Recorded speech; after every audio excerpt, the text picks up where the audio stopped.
Hi, good afternoon. My name is Shan Budley. I work with One Spirit Complementary Animal Therapies. I'm here with my 13-year-old rescue Tala. I want to talk to you about the serious problem with heat stroke.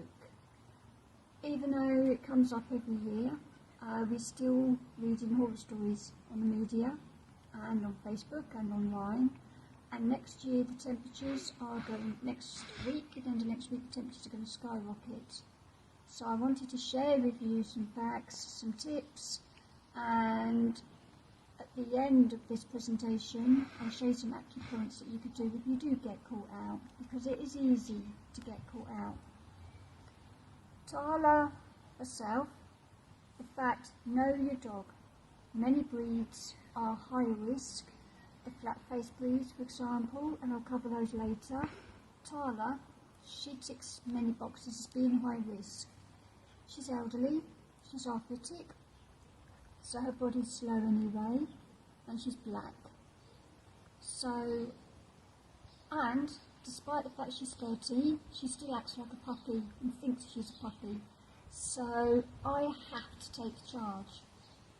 Now, like I say, I know people that have been caught out.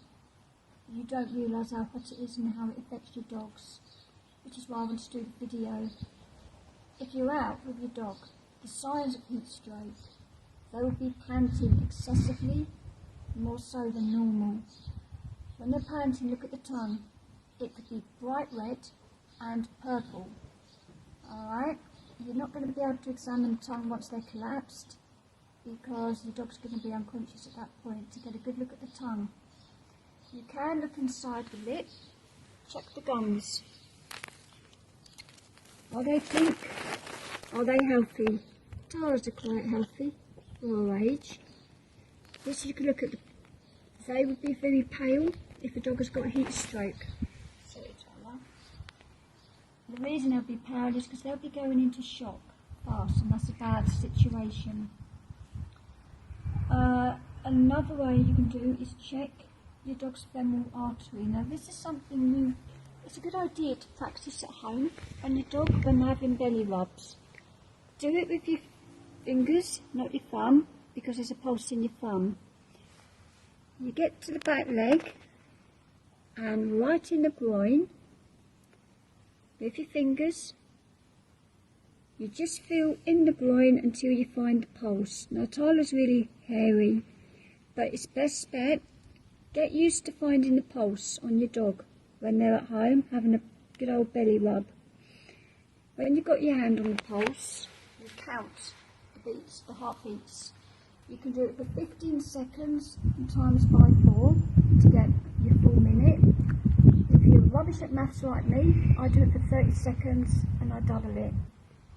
The other signs that your dog is developing heat stroke that you need to look out for is they'll be disorientated, they'll be vomiting, they will be like just drowsy on the feet.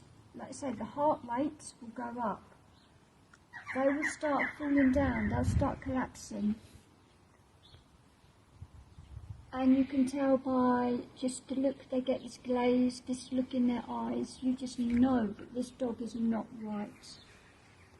And then if it's not addressed sooner, then the dog will collapse and it will become unconscious, and then that is a medical emergency where you're up against time. So I'll go on, I'll show you some pictures just to help highlight which breeds are more risk, and then rounding this video off, I'll show you some acupressure points, courtesy of tall grass, for if you do find yourself in the awkward situation that your dog's suffering. Take a look at this chart provided by Vets Now. It's really informative and it's quite a visual indication of dogs at risk. Now, when you look at the temperatures 20 to 23, that is 6 out of 10 dogs end up needing treatment because they get heat stroke. But when you look at the temperature increases and you look at the temperature 28 to 31 degrees, a staggering 9 out of 10 dogs end up requiring treatment for heat stroke. What is even more harrowing is that 1 in 7 dogs that has had treatment for heat stroke ends up dying as a result. Like this diagram shows, know your breeds, know your dog's risks. A lot of the flat-faced dogs, all of the flat-faced dogs, pose a higher risk of developing heat stroke. Their airways are shorter. They're producing more body heat because they're gasping anyway. And what's not on this diagram is greyhounds are also high risk of getting heat strokes. They appear lean, but they've got a lot of body mass. And even once you walk your dog, you've got them home, be aware that there's a high risk. They can still develop heat stroke after the walk. I'm going to show you some acupressure points. Acupressure, the points used is the same as acupuncture. The training, everything is the same, but instead of inserting needles, you're doing pressure. But what I want to really stress is the first priority, if you've got a dog suffering from heat stroke, is you start emergency cooling measures. Slow cooling measures, not rapid.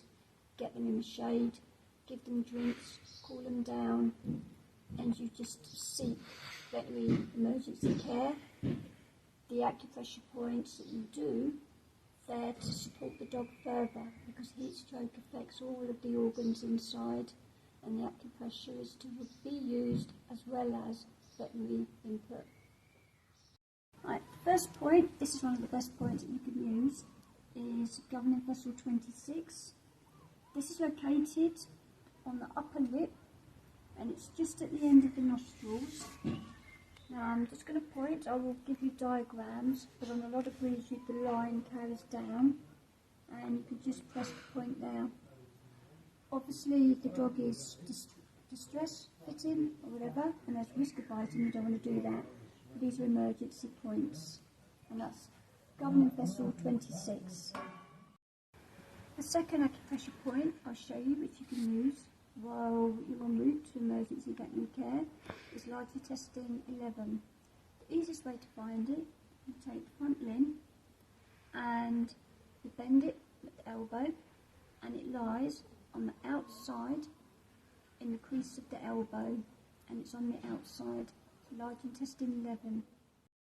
Right, so the last point I'm going to show you now that you can use on your dog in an emergency situation is spleen 10. Spleen 10, if you move down to the back legs, it looks a bit of a difficult point to find, but we use landmarks. Find your dog's knee, your kneecap. Spleen 10 is situated to sun, in the depression, just by the muscle. And again, I've got diagrams to help you find it more easily. So this is spleen 10, that's another good point to help. That's the last of the points, the acupressure points I want to show you. Thank you for watching. If by making this video and sharing it I can save one dog's life, prevent more dogs getting heat stroke, then that's made my day. Obviously there will be other videos and other things further down the road, so if you can hit like, subscribe, I appreciate that. But for now, I'd like to thank you for watching, and I'd like to thank my old girl Tala for being a really good demo dog. Thank you.